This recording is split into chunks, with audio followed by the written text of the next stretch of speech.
Well, for this festival, okay, well, the people that organize this are the National Council for the Traditional Arts, the NCTA.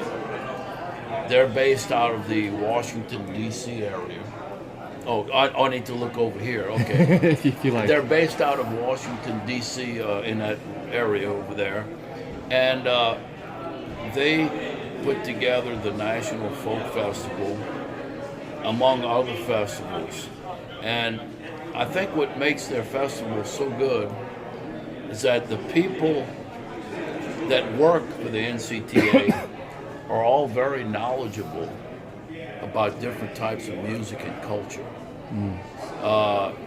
If you just throw a festival together with just anybody, you hire somebody, say, put together a festival, they may not know a lot about different styles of music. The people at the NCTA are like folklorists, and they know the history of the styles of music, and they know a lot about it, and therefore they tend to hire some of the very best in each style. And of course the festival is so diverse in the styles of the music and the different cultural styles. We're playing Cajun music. Of course, you got bluegrass and country, and then you have a brass band from New Orleans. You have, I saw they have Bulgarian wedding music. They have Egyptian music. They Sri Lankan dance. They have throat singers. Oh yeah, I want to see that. We played with them in Montana about 6 weeks ago. They're from a country called Tiva. It's close to Mongolia, in that area of the world. Polka music, bluegrass, what I said,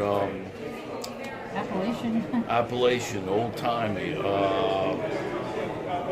Western swing. There's a band from Austin that's here to play Western swing music. There's other Fairfield Four, a gospel singing group that's been around for 70 years or so, whatever it is. It has a very long history.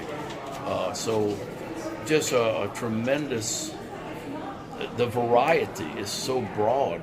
And each, when you see these people perform, they're all so good.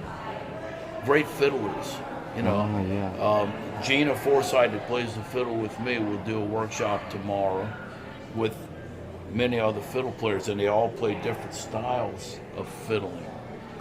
Sunday, I'm going to do a workshop with my accordions, and I'll be with other accordion players. I think I saw on the schedule, I think one of the accordion players plays Ethiopian style or something like that. It's hard to remember everything, but the point is, it's very good music, very high level, and very, very diverse. So we have great festivals in Louisiana that is generally based around Louisiana music, which is very rich tradition. We have different styles. But this is different in the fact that it's just more broad-based and so well-rounded, yeah. Yeah. So I guess that would be my answer to you. Now, what happens is, y'all may know this already, the National Festival goes to one location for 3 years. And in most cases, they're very successful. So what they do is, after the third year, when the festival moves to another location, more times than not, or many times, the cities that hosted the National continue the festival, and they just change the name, and they get help from the NCTA, and then they keep the same format. So, for instance, I just played in this summer in Butte, Montana. It's called now the Montana Folk Festival, but it started as the National Folk Festival. And there's other ones. There's Richmond, Virginia, Lowell, Massachusetts, Bangor, Maine, among some of the other locations that continue the tradition. Well, hopefully that continues here then. Yes, and I guess it just, I haven't been here. This is actually the first time I ever play music or perform in North Carolina. Oh, really? Yes, I've never. Years ago, we would, of course, if we do something like this, we fly. And we, we'll go home after this. We all play music around home. And so we don't just stay on the road. But, back in the 80s and maybe into the early 90s, sometimes I would do driving trips. And, of course, you'd play maybe Atlanta, then you'd play Washington, D.C., New York, and so forth. But a lot of times I just drove through North Carolina. They always told me it was a great place to play, and it just never seemed to fit into the best schedule that I had. And I had more contacts in the other places. So. Tell me a little bit about your music. Our music, okay. Well, it's the music of my heritage. I'm of pure French descent from Louisiana. My family's been in Louisiana since the 1700s. Before our ancestors did not go to the United States, our ancestors went to Louisiana, which was a French colony before it became part of the United States. And the music that we play is a style that developed in Louisiana. Actually, much later, though. It didn't start in the 1700s. It really started more around 1900 or so. It's based around the accordions and the fiddles. It's dance music. Our music is in Cajun French, which is the language that has been spoken in South Louisiana since the 1700s. My family on both sides spoke Cajun French. Wow. And you could have some. I mean, there has been some music that's been made with a Cajun influence, sung in English, but real Cajun music's in French. Mary Chapin Carpenter's "Going Down to the Twist and Shout" is a Cajun influence song, sung in English, or jambalaya or whatever. Jambalaya. But the real Cajun music's in French, and so I sing in Cajun French. Can you give us some example lyrics? The lyrics? Well, let's see. I made a song. Most of the lyrics are about heartbreak. A woman leaving a man and he's dying in misery and so forth. But I also write a lot of my own songs. I've recorded 55 of my own original Cajun songs. An example. Allons aller, allons aller, allons aller chez Nonquille. Jouer bourré, jouer bourré, jouer bourré chez Nonquille. On va tous s'amuser chez Nonquille. That's a song I wrote about my great uncle had a country store in near the area where my family's, in the area where my family's from, and there was a back room in the back of the store, and all the local men, specifically the ones that were retired, would go play cards in the back room every day, and the most popular card game in South Louisiana is called bourré. Jouer bourré. Allons jouer bourré. It's a card game that our ancestors, I'm sure, brought from France to Louisiana. So I wrote a song about my recollections of watching the old men play cards in the store, and then at some point they if they win a pot, they might throw you a little bit of little change for you to buy some candy or something while you're in the store, Yeah. So I think you must be helping to preserve a language. As much as possible. The language has declined a lot in my lifetime, even. People were, it was the wanting to Americanize everybody, and for the most part, most Cajuns didn't speak English or spoke very little English till after World War II. Oh. For the most part, and the whole process of trying to Americanize the people started about 100 years ago. I guess somewhere around 1920.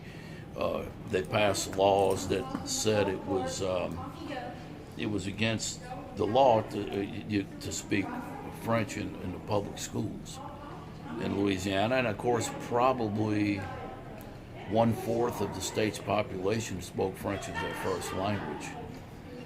Pretty good percentage of the people at that time, probably, or maybe 1/3. I don't know, you know. And so people were punished for speaking the language. I see. If they were caught them at school, they were punished. And gradually it kind of changed it brainwashed the people to not want to pass on their language. And I don't know how many people speak French in Louisiana today, but I would guess, I think at one time you might have had close to 1 million. Today I would say it's probably about 100,000 would be my guess of people that can speak French in Louisiana. But it's been, now, you know, we have efforts to keep it up, and a lot of people are very proud of it, and hopefully we can hold on to as much as we can.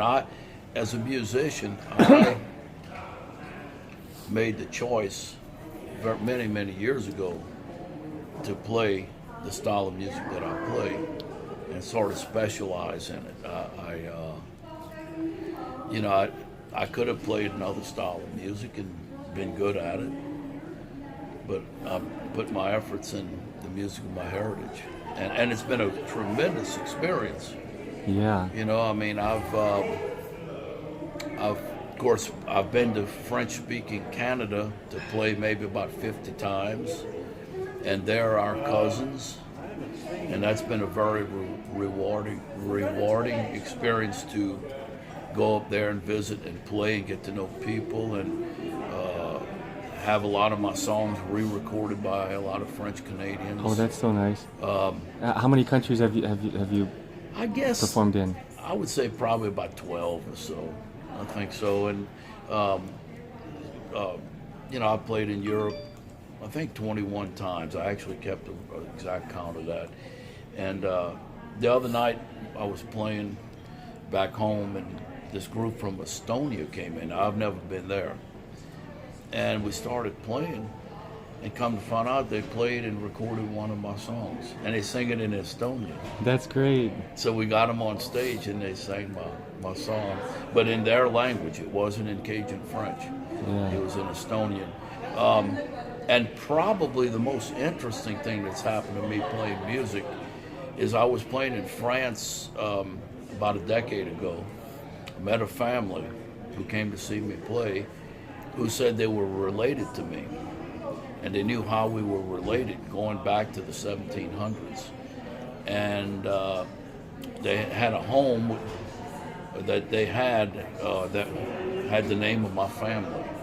And I've been there now twice with my band and with my own kids, and we've stayed there. We visit the people. We're actually like fifth cousins. Oh. And so that's been a tremendous experience. The home was built in 1640, and it's called Daigrepont, Aigrepont. My name's Daigrepont, and the last living person with that name in France died about 100 years ago. And I've been there now twice to visit, and I would never have experienced that if I was not playing Cajun French music. That's right. Well, where would you recommend to look in Louisiana for the best music? Where would you go? It depends. You talking about Cajun music or just best music? And music's I think we should look at Cajun Louisiana. music. Yeah. Yeah. Well, I mean, the heart of Cajun music is more in the area around Lafayette area, Acadiana. I actually live and play in the New Orleans area, which is a couple hours east. And of course, we play really good Cajun music. I did a dance every Sunday at a place called Tipitina's for 30 years. I'm doing dances now at a place called the Rock and Bowl. Rock and Bowl in New Orleans. Yes, it's a combination dance hall and bowling alley. And you know, if you go out in Acadiana, there's a dance hall in Breaux Bridge called La Pouchard, which is about the last real traditional Cajun dance hall there is. And that's a good place maybe to go for Cajun music. Or Fred's Lounge in Mamou, Louisiana. but you have to go early on a Saturday morning. Okay. Saturday morning. Yes, All right. it's a bar. It's a bar that's only open on Saturday mornings. The rest of the week they close. That's something. Oh, okay. Now, can you tell me some of your favorite foodie spots? Food spots to go eat. Yeah. Of course, I cook Cajun food at home. Oh, the best spot will be back You in know, your and home, I guess. I thought my mother was the best cook I knew of, and my grandma. And when I cook, I try to cook like they cooked. You know, there's no recipes. It's just basically a process, and you eyeball and taste the seasoning as you go. You don't measure anything. Places to eat. I know more places in New Orleans. In where New I Orleans, live. in New Orleans, then. I like places. I tend to go to the neighborhood places. I really don't never really eat like in the French Quarter and the heavy tourist areas. But there's a lot of good places around us. Let me think. I think that's like a New Yorker doesn't want to go eat in Times Square so often. Well, we know where all the neighborhood places are. Tourists might not know. Yeah. They're willing to venture in there. Oh, yeah. if they want to. Which are the hidden gems Well, that it's on you Canal like? Street. You have Mandina's, a good place. There's a restaurant called Katie's 1 block away from there. There's La Use's on Bienville Street. There's What was that one you just mentioned, Katie's? And then which one? after Katie's, you said? La Use's, Liuzza, apostrophe S on Bienville Street. It's all within like a block or so, 2 blocks. You can walk. Yeah. Let's see. Trying to think where we go. We just go to. I like the older places that are based in neighborhoods. Trying to think. There's a lot of places I have never gone to either. You know, so I don't know where else would I recommend. How about in other cities around the world? I can't think of anything I'd recommend. I mean, like I just kind of wandered out the hotel today and found myself a hamburger. There you go. I don't know a lot of restaurants all around the world. You know, What'd you think of that food in France? I thought it was good, but I think Louisiana cooking's better myself. You know, but that's I don't want to insult anybody. No. France is known for their food. I'm partial to South Louisiana cooking, what I grew up with. Our way of cooking is a combination of all the cultures that came together in South Louisiana. And I would say it's probably maybe more of a Caribbean style of cooking. You know, most your Cajun dishes are usually you cook rice and then you make gravies. Depending on, you could, make a roux, or you could make a rusty gravy, a sauce rouillère, or a sauce piquante. Or you can just have a natural, you can just take some steak, but not thick steaks. Something that's going to make a good gravy. Yeah. Cook it in a big black pot and make you a nice brown gravy served over rice with some smoked sausage and some vegetables and Creole tomatoes, and that's a basic meal. It's not. Most of the restaurants tend to go more with fried foods, but in Louisiana we do fry foods like many other places, but we also I think what separates South Louisiana cooking is that a lot of gravies. It's usually served over rice and well seasoned. Are you a spicy chef at home, or to a certain point?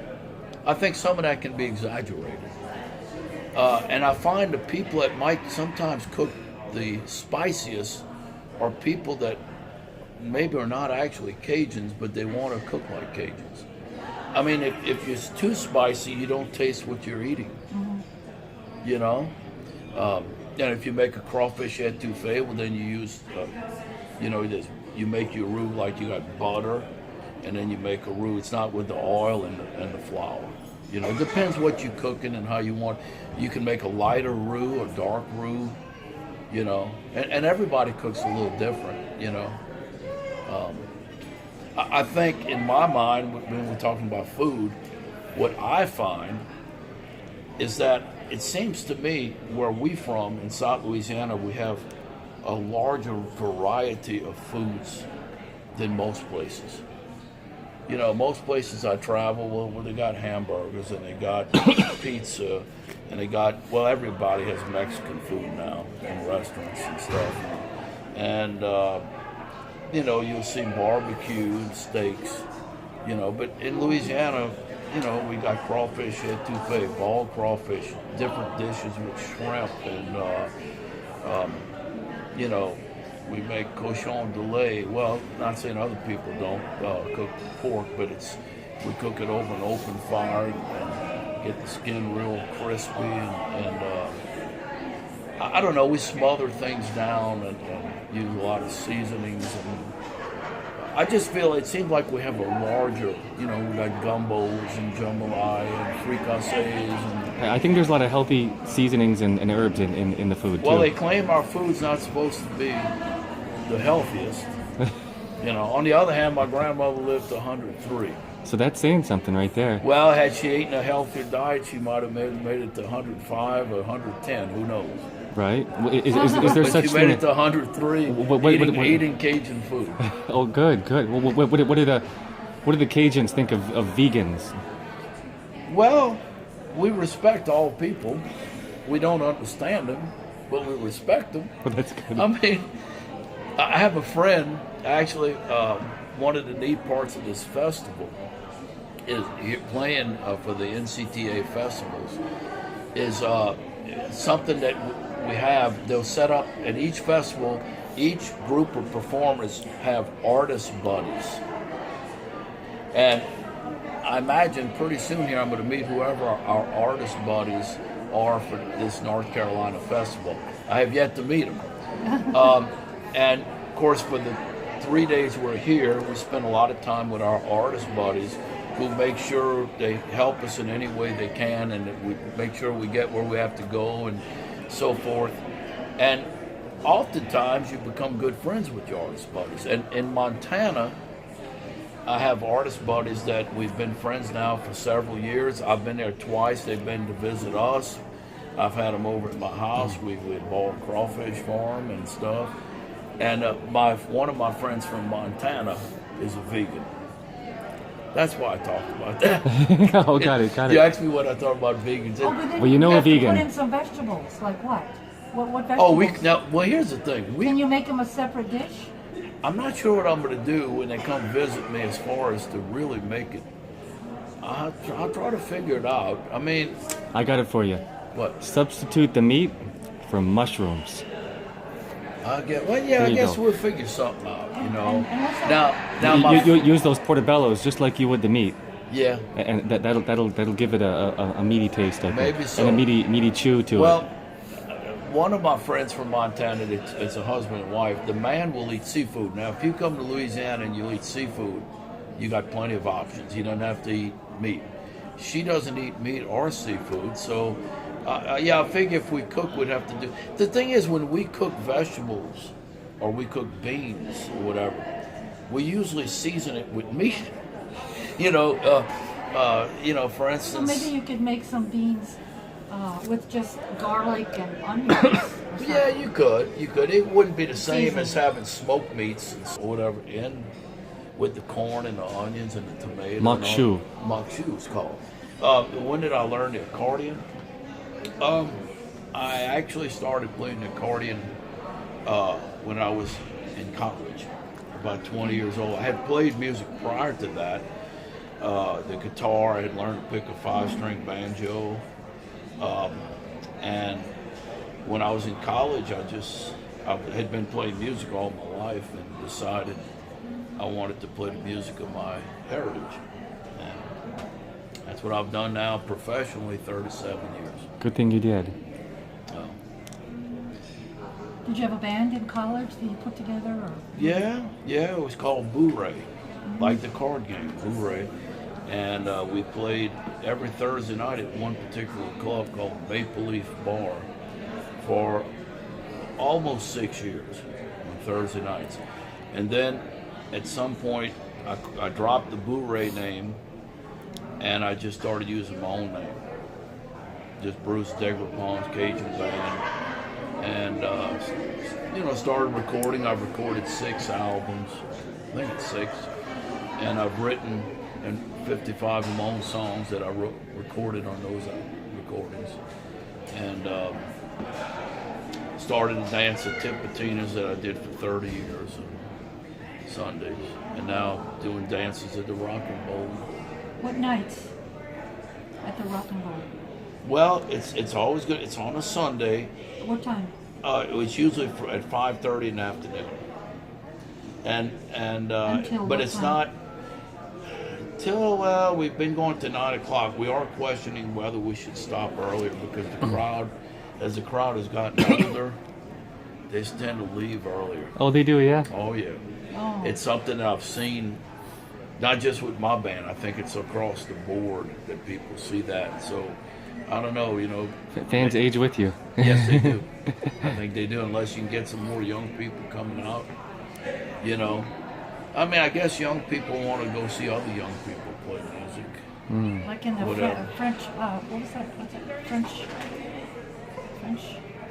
French Quarter? Bourbon? No, the other area where there's Frenchman Street, yeah. Oh, Frenchman Well, Street. actually, something I could mention too, I do play music, not with my own band, but with friends on Bourbon Street at a place called the Tropical Isle Bayou Club. And I do that actually 3 nights a week. Monday, you want all the details? Yeah, I want to Okay. tell people when you're there. Okay, Monday 7 p.m. to 12 a.m., Tuesday 7 to 12, and Thursdays 5 in the afternoon till 9 o'clock at night. It's called Tropical Isle Bayou Club on Bourbon Street. Great. That we call ourselves the Cajun Drifters. And everybody can take off.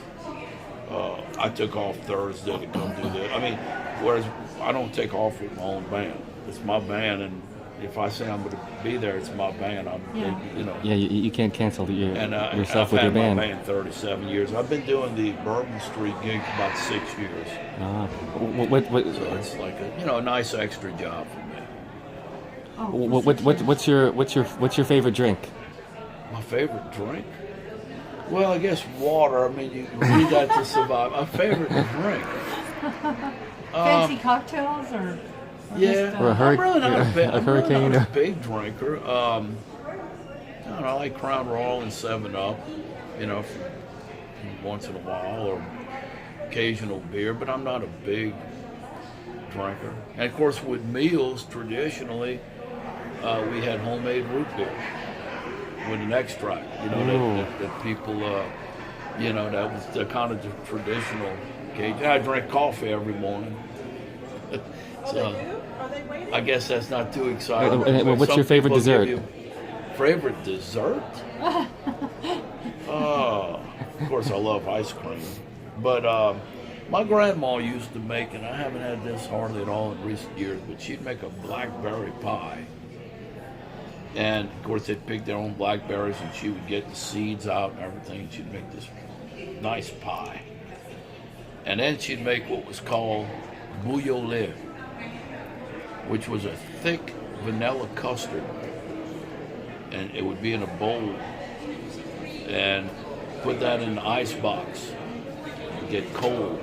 And you get you a piece of that blackberry pie like this. And you cover it with that bouillole is like 2 words. Bouillole, like boiled milk. So it's a thick vanilla custard, and you put that over that blackberry pie. That sounds amazing. Oh, that sounds my so- God. Wow. My mom would make that. That's what you call your grandma. You eat it hot and fresh? What? You eat it hot and fresh, like fresh and hot like that? You could, yeah. You could. Oh, And yeah. she'd make that, and that's, I mean, I've never actually, I cook, I make gumbos, I make fricassee, I make all that, but I have never made a blackberry pie myself. And so in the last 20 years or so, I've only had that once. Oh, So, but I want to learn how to do it. There you go. Because that was right up there. As good as anything I've ever had. Where's your And only favorite? my grandma would make that. My mom would make Ah, it. What's that? where do we get the best ice cream in New Orleans? Best ice cream? Well, I tell you a nice place that we like to go to. It's on North Carrollton Avenue. It's called Brocados. Like BROCATO''S. It's on the 200 block of North Carrollton, and they've been in business in that location, I guess, around 100 years or something, like for a long time, maybe longer. New Orleans has a long history like New York and stuff, so, and they have great, what they call it, the Italian ice cream, gelato. Gelato, yeah, gelato. And great desserts. That's a nice place to go. Brocados. Y'all planning Okay. to? Y'all must be planning. Brocados. Brocados, yeah. With a B. Yeah, with a B, yes, Yeah. ma'am. Y'all must be planning to make a trip there. I'm definitely using your recommendations. Well, that's for sure. Brocados, from those restaurants that I recommended, like Mandina's or Katie's, Brocados is like 2 blocks from there. You can walk. Venetia's is a good Italian restaurant on a block from Brocados. Oh, okay. So, and then there's other places now that I've never been that have recently opened up. So We've been to Did you this. ever I play think it Court was. of the Two Sisters, or is that more jazz? That's Have where I ever we've had played the there? we've had the food there. I don't know if I ever. Actually, I proposed to my wife there. You did? Yeah, It's a beautiful place. yeah, we were in the courtyard, and that's where I proposed to her. I don't know if I've been back since, and I've been married 31 years, so I walk by it all the time. You should bring her back. Yeah, I guess maybe if I fit kind of waiting for us there to go do the well, sound check. thank you. Did you get enough information? Thank you for spending Yes, time we with us. did. Oh, we had a fabulous time. Y'all Fantastic. did? But And what if y'all were you want to when you had talk your first Thank you. instrument? What was your first instrument? guitar, I'm about 5 years old. Oh, okay. Yeah. Bye. Thank you. It was a Well, pleasure enjoy. meeting Thank you so Wait. much, Forgot y'all's names already. Carla and Jason. Carla and Jason. Carla and Jason, yes. Will y'all New York come City. see us, Of course. And I know we're supposed to leave about now to go do the sound check.